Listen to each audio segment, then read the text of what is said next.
Assalamualaikum warahmatullahi wabarakatuh. Kembali lagi dengan podcast Diklat Merden TV. Gol, gol, gol, gol, juara. Kali ini kita akan berbincang-bincang dengan beliau Bapak Heri Setiawan SH. Ya, beliau adalah legal di Diklat Merden. Kemudian beliau bertanggung jawab menangani masalah SDM. Ya, jadi beliau menangani masalah kekaryawanan, menangani permasalahan siswa gitu. Dan kita hari ini akan berbincang-bincang membongkar rahasia tentang sistem penanganan SDM di Diklat Merden. Assalamualaikum Pak Karistiawan. Waalaikumsalam. Gimana kabarnya, sehat? Alhamdulillah. Puasa lancar? Alhamdulillah. Oke, lancar. baik Pak Haristiawan, biasa dipanggil dengan Bapak Wawan nih. Diklat Merden merekrut beliau khusus sebagai legal yang berurusan dengan masalah segala sesuatunya dengan legalitas, dengan masalah hukum dan lain-lainnya. Dan beliau kebetulan adalah berbasic daripada SDM atau personalia, dan di Diklat Merden diberi amanah menangani masalah personalia dan masalah SDM kesiswaan. Nih, mohon waktunya Pak Wawan untuk menjelaskan kepada para pemirsa bahwa bagaimana dan apa konsep penanganan personalia di Diklat Merden baik karyawan ataupun siswa. Kita akan disaksikan oleh banyak sekali anak-anak Diklat Merden, kemudian juga keluarga besar Diklat Merden dan juga para pemirsa sepak bola Indonesia yang begitu banyak. Boleh perkenalan dulu latar belakang, kemudian latar belakang pendidikan dan pengalaman kerja sebelumnya Pak Wawan. Silakan Pak Wawan. Terima kasih. Bismillahirrahmanirrahim. Saya Heri Setiawan atau yang biasa orang memanggil saya Wawan. Saya menempuh pendidikan SD-nya SD. dulu. Oh ya, SD di SD Negeri 6 Purbalingga, kemudian di SMP Negeri 1 Purbalingga, kemudian di SMA Muhammadiyah. Kemudian saya menempuh pendidikan D3 di jurusan sosiatri artinya kemasyarakatan di STPMD APMD Yogyakarta. Kemudian berlanjut saya mengikuti S1 di Unsud jurusan hukum. Itu kilas saya pendidikannya. Kemudian terkaitan dengan pengalaman kerja sekarang. Pengalaman kerja, saya pernah bekerja di sebuah lembaga perbankan di perusahaan daerah di Purbalingga. BKK ya, BKK Purbalingga. Ya, Baik. PT PKK. Saya merintis mulai dari nol karyawan, kemudian meningkat menjadi kasih, kata, dan sampai terakhir sebagai direktur. Kemudian saya di PKK kurang lebih ada 19 tahun. Dan saya memutuskan diri untuk mundur dari posisi direktur ya waktu itu. Posisi direktur kebetulan waktu itu, dan masih setengah periode ya, baru dijalani setengah periode. Kemudian saya memutuskan diri untuk mundur dari perusahaan yang saya ikuti, yaitu di perbankan. Baik, baik. Kemudian setelah selesai dari mundur dari BKK ini. Setelah mundur dari PKK, kami kebetulan ada teman menawarkan untuk saya ada informasi di Rumah Sakit Siaga Medika waktu itu di Banyumas. Kemudian saya mencoba untuk mendaftar di situ. Alhamdulillah kami diterima. Kemudian posisinya sebagai apa ini di Siaga Medika Rumah Sakit? Posisinya saya sebagai HRD. HRD ya. Jadi langsung saya diposisikan menjadi HRD untuk mengurusi bersama-sama dengan karyawan lah, melakukan pembinaan dan arahan kepada karyawan Siaga Medika. Kemudian saya sempat di sana kurang lebih 2-3 tahun, dan karena ada pendirian rumah sakit baru di Purbalingga, saya kemudian dipindahkan di Purbalingga. Lebih sampai 3 tahun juga di situ, kemudian saya mundur. Di Purbalingga Seda Medika tetap juga SDM juga? Iya, SDM. Jadi memang karena basicnya dulu D3-nya adalah sosiatri ya, yaitu khusus ilmu yang khusus mempelajari tentang ilmu psikologi dan interaksi. Jadi memang itu ilmu khusus ya. Lanjutnya hukum ya di Unsud ya. Oke, baik. Makanya gelarnya adalah Hari Setiawan AMD SH ya. AMD-nya itu bukan, itu nama kampusnya. Jadi ya di sosiatri. Oh, sosiatri ya. Sosiatri. Oke, sosiatri. Oke, ini demikian beliau ini ternyata adalah memang lulusan ilmu sosiatri di APMD Yogyakarta. Tahun berapa itu? Ya, tahun 90-an. Oke, 90-an. Jadi kan memang beliau ini memang ahlinya, berpengalaman dibilang ilmu sosiatri, dan tentu tepat ya ketika dia bekerja di bidang personalia dan SDM. Dan ini pula salah satu alasannya Diklat Merten merekrut panjenengan untuk sama-sama beribadah ya di Diklat Merten, mengawal proses peningkatan dari SDM, baik dari personalia kekaryawanan maupun dari sisi kesiswaan. Oke, Pak Wawan, ada yang menarik ini, dari umumnya orang kan bekerja di bank itu sudah di level direktur, itu kan itu yang dituju-tuju dan yang dicari-cari. Tapi Pak Wawan ini memutuskan mundur dari BKK. Ini apa ini Pak dasar pemikirannya Pak Wawan? Ini sebenarnya kalau saya bicara tentang kasuistis mundur dulu ya. Ini ada 4 sebenarnya. Satu, mundur karena pensiun. Ya, berarti sudah menyelesaikan masa baktinya, kemudian pada akhirnya mundur. Yang kedua, mundur karena kehendak sendiri. Pertimbangannya biasanya karena satu, faktor keluarga ada kalau mereka jauh. Kemudian yang ada faktor kalau dia sudah banyak ini dari teman-teman yang sudah mengaji, akhirnya paham kemudian mengundurkan diri. Ya. Dan yang ketiga, mundur karena menghindari masalah. Tahulah kita orang biasanya, oh ya ini bakalan ke depan ada masalah, sebelum terjadi mundur. Yang terakhir, mundur memang karena kena masalah. Gitu. Ya di lembaga keuangan kan biasa hal semacam itu. Ada 5 aspek mundur. Iya. Dan alhamdulillah saya sebelum itu ya diajak teman untuk mencoba ikut taklim di Masjid Agung. Kemudian perlahan saya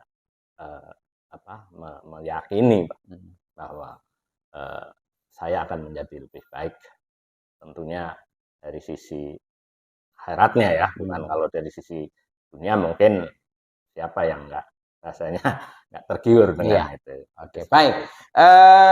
Ada satu alasan kenapa Diklat Merten ini memberikan tugas kepada Anda di masalah personalia dan kesiswaan juga nih, yaitu salah satu alasannya adalah karena kami mendengar sejarah waktu kecil ini Pak Wawan ini nakal gitu kan ya, bandel gitu ya, sehingga masalah kebiasaan bandel ini sudah tahu, kemudian mampu berhijrah.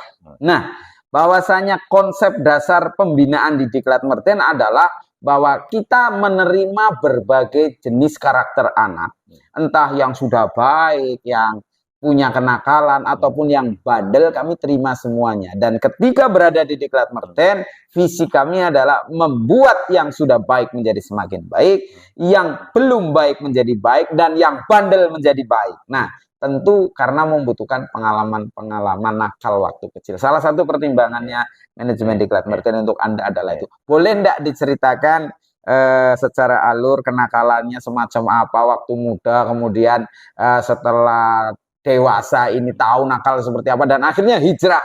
Anda termasuk orang yang istiqomah dalam berhijrah di agamanya Allah. Kafah saya lihat. Boleh bercerita? Ini karena latar belakang juga. Ya, sebagaimana anak muda dari dulu sampai sekarang ini sebenarnya tahapan yang dilalui rata-rata sama lah ya. Artinya mereka pernah mengalami masa-masa nakal gitu. Walaupun jenisnya agak sedikit bergeser ya, kalau sekarang kan sudah. Nah, dulu saya memang waktu SMA mulai mengenal nakal dan sebagainya, tidak pernah pulang ya, bersama teman-teman menghabiskan waktu malamnya di jalan gitu, bernyanyi-nyanyi dan sebagainya. Nah, hal yang paling saya menjadi tersentuh ini, ya maaf ini ya, tidak untuk dicontoh ya, tapi waktu itu saya habis dengan teman-teman itu ya minum lah begitu. Ya, nah, terus kemudian waktu itu saya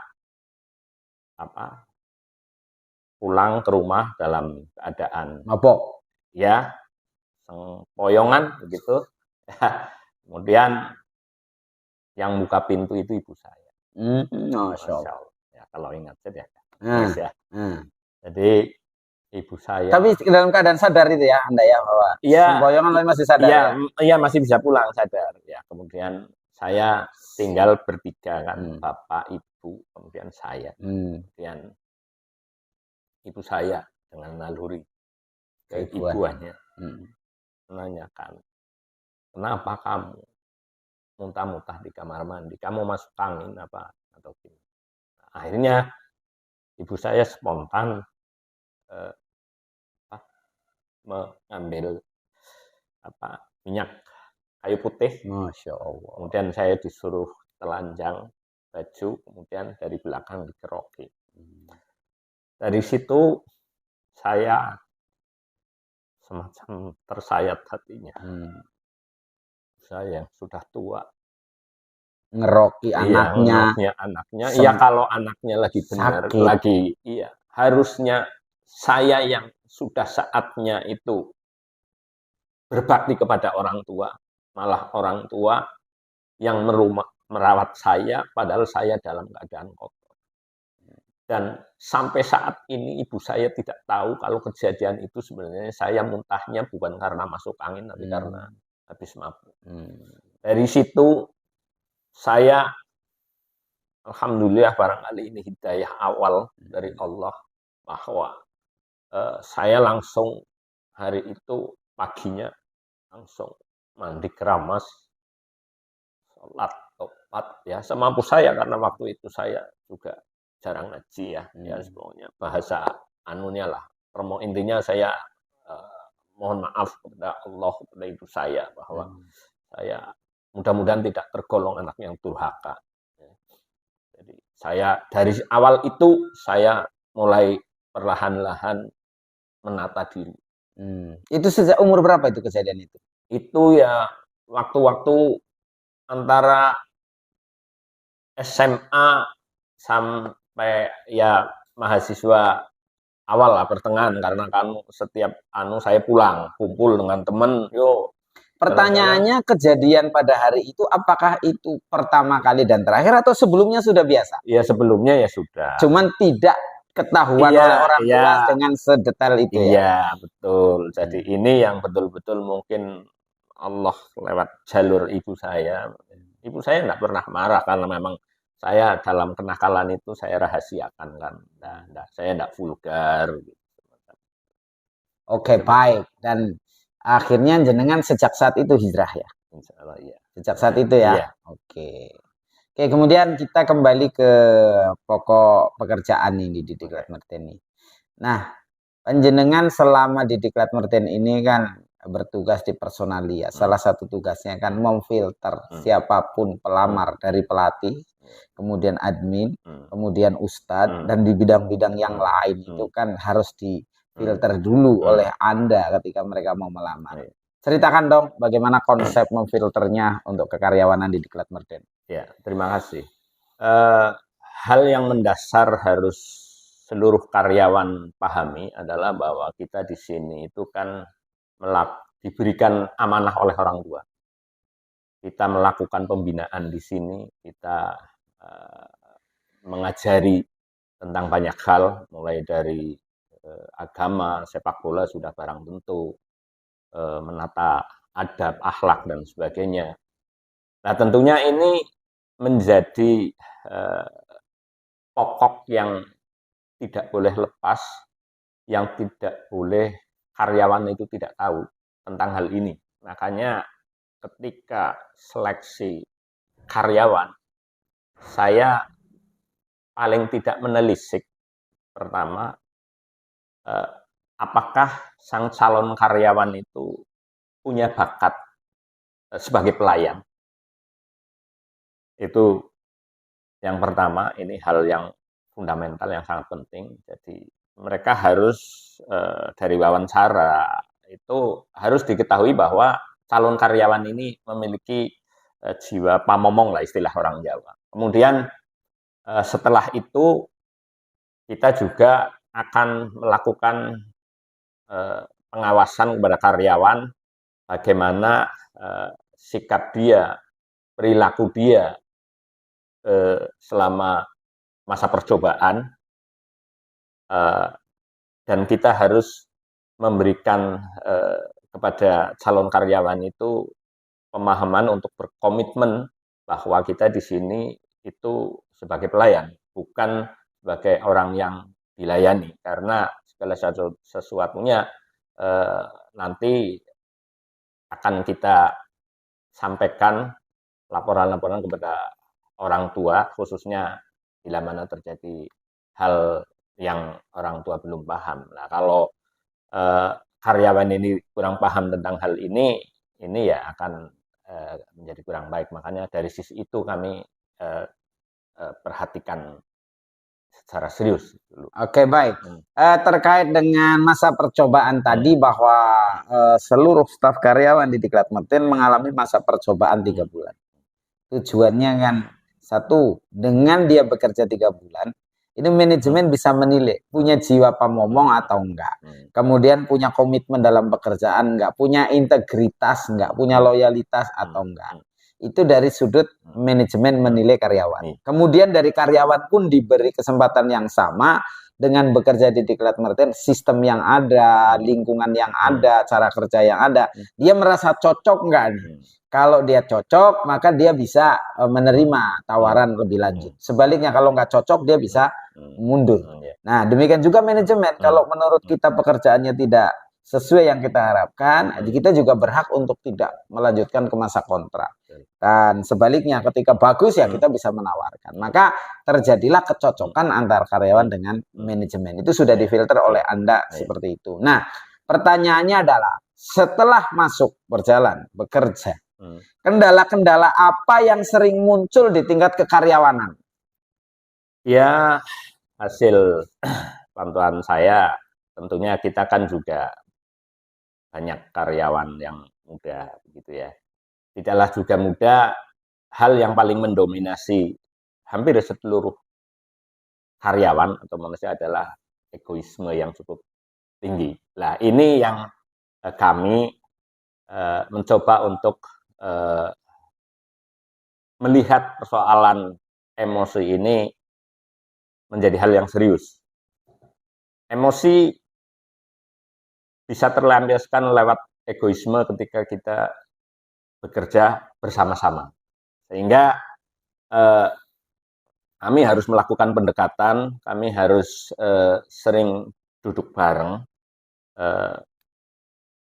Mungkin ada beberapa karyawan yang bisa curhat, atau bahkan kalau kami anggap ada beberapa karyawan yang harus kita luruskan sesuai dengan garis dari Diklat Mertin, ya kami lakukan itu.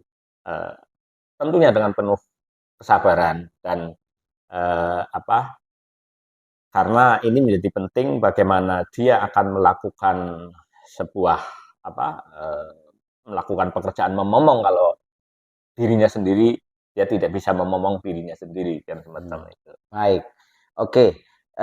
Sekarang ketika panjenengan sudah 2 tahun di Diklat Merden, bahwa di Diklat Merden ini kan manajemen dibagi dalam 3 level. Satu top manajemen, yaitu saya sendiri. Kemudian ada middle management, ada panjenengan, ada Pak Edi, ada Pak Yusuf, dan lain-lain.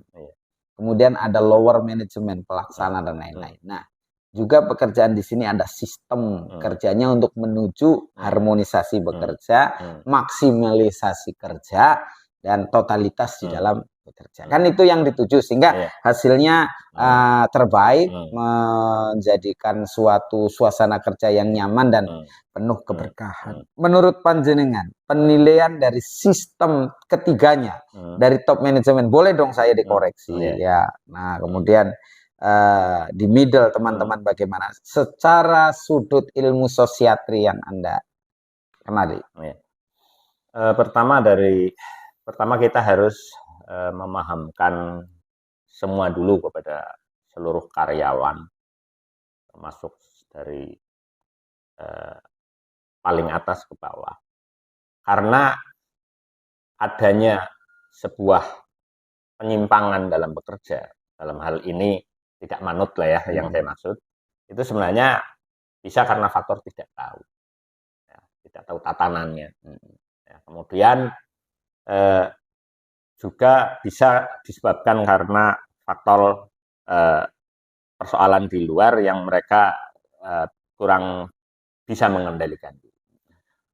Pemahaman yang saya maksud artinya untuk tingkat atas memang 90% mereka lazimnya ini ya, 90% mereka bekerja dengan otaknya.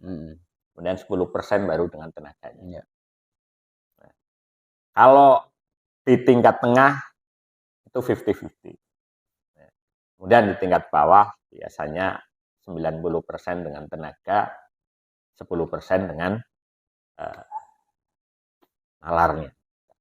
Nah, ini harus dipahamkan dulu kepada semua. Biasanya, pertanyaan kami adalah sejauh ini seperti apa proses pelaksanaannya? Sistem di tingkat low, up gimana, di middle gimana, di lower gimana? Sejauh ini, sejauh 2 tahun Anda melihat, apakah sudah berjalan dengan baik atau ada kelemahan-kelemahan yang masih harus diperbaiki di sisi mana? Ya, sebenarnya kalau selama saya masuk di sini ini sudah cukup baik lah ya. Kalaupun ada 1-2 orang, ya wajar, dan itu menjadi tanggung jawab kami untuk meluruskan itu, karena memang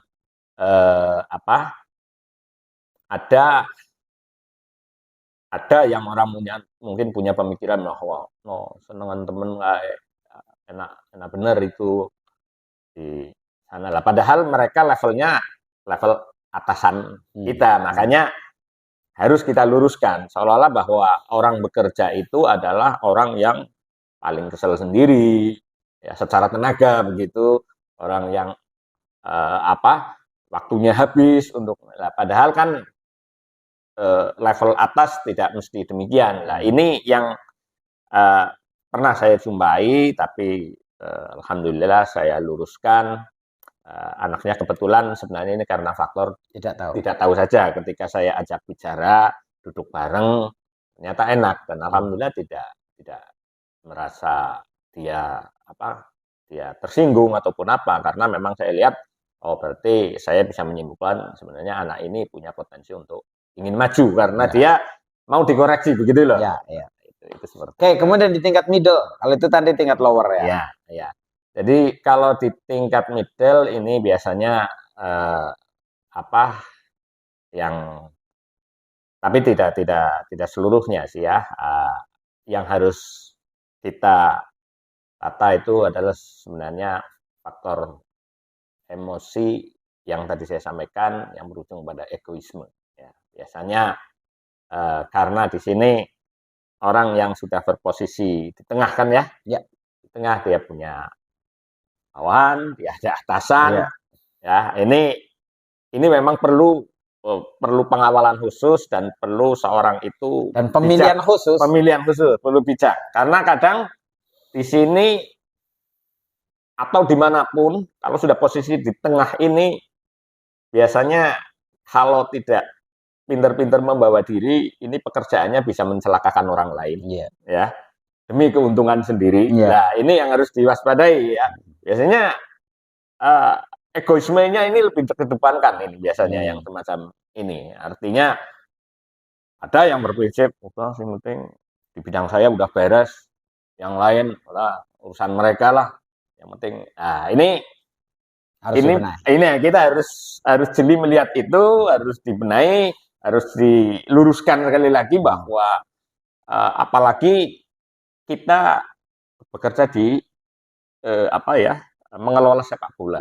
Harusnya filosofi sepak bola kan harus dipegang erat kan. Tidak mungkin sepak bola hanya sukses karena strikernya aja kan, tidak mungkin. Di sini kan harus kata Coach Edi ini ada transisi. Nah, artinya ini sinergi dari lini belakang, tengah, depan, dari depan, tengah, belakang. Nah, harusnya ini menjadi filosofi orang yang bekerja di Diklat Merden, bahwa kita tidak akan, jangan sampai kita menjadi bintang sendirian karena kita membangun tim. Oke, baik. Nah, nih sekarang berani masukin saya nggak ini sebagai top manajemen dari aspek ini? Coba dong beri masukan catatan Anda selama ini. Ya, terhadap pemimpin tertinggi di Diklat Merden, secara objektif, saya menyampaikan sebenarnya panjenengan ini plusnya lah ya. Nanti ada minusnya. Nanti minusnya. Jangan plusnya aja, minusnya. Sebenarnya, apa aja coba menurut Anda? Ya, plusnya sebenarnya panjenengan ini sebagai orang yang saya cukup kagumi ya, karena saya mengenal panjenengan itu tidak hanya di Diklat Merden. Ya. Jenengan sosok yang multi talenta, kalau saya boleh sampaikan, dari sisi pengetahuan sepak bola tentunya, karena kita mengelola sepak bola itu cukup mumpuni. Kemudian yang tidak nguyai ini, terutama ini itu dari sisi organisasi ya, pengetahuan sepak bolanya ada, organisasi ya. Kemudian dari sisi marketing ya, dengan jagonya selama saya bergaul, punya teman ini jenengan termasuk peringkat pertama dari sisi marketing ya. Kemudian yang ketiga adalah tadi dari sepak bola, kemudian organisasi, dari marketing. Yang keempat adalah dari kolega ya, link, dengan punya banyak link, kenalan orang-orang bola, baik dari skala regional, nasional, bahkan internasional, dengan punya ya tingkat dunia. Ini menjadi seorang yang tidak semua orang bisa seperti jenengan. Dan satu lagi adalah pelengkap, tapi justru ini roofnya, yaitu panjenengan sebagai orang yang membangun segala sesuatunya mendasari pada sisi religius. Ya, mungkin ini justru fundamen ya. Cuma saya sebutkan terakhir, tapi tidak masalah, karena terakhir ini justru adalah ibaratnya sebagai pemanis jenengan dalam sebuah mengelola sebuah kegiatan ataupun organisasi di Diklat Merden. Nah, ini ruhnya ini ada di sini.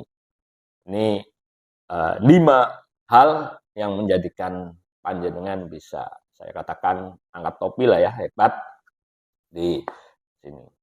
Nah, kelemahannya sekarang, yang saya butuhkan kelemahannya nih, kelemahannya ya.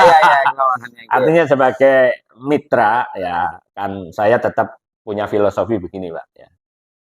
Seorang yang baik itu orang yang bisa mengingatkan. Ya maaf, kalau ada seorang yang punya noda di wajah, ya di sini.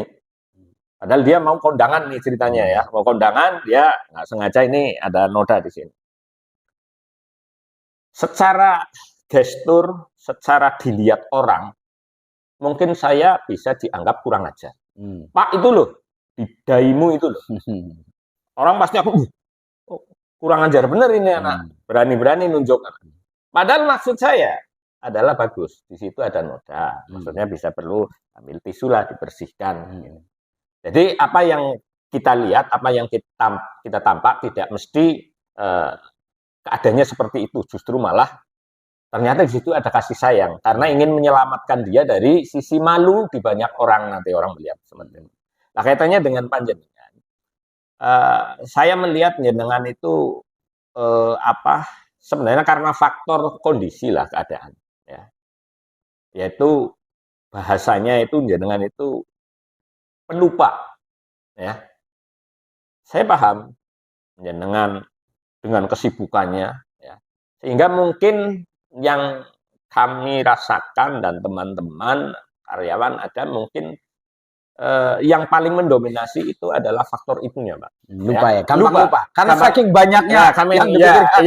Saya melihat dari alasannya semacam itu. Tapi apapun itu, menjadikan kebanyakan karyawan atau khususnya diri saya pun kecewa juga kadang. Umpamanya yang paling kecil lah ya. Ini rapat nanti jam 1. Pleng, nggak taunya jenengan lagi di Purwokerto. Lah, ini kan sesuatu, ya bagaimanapun yang dari Kelampok sudah datang, yang dari mana. Ini kan istilahnya sebuah sesuatu yang tidak pas ya.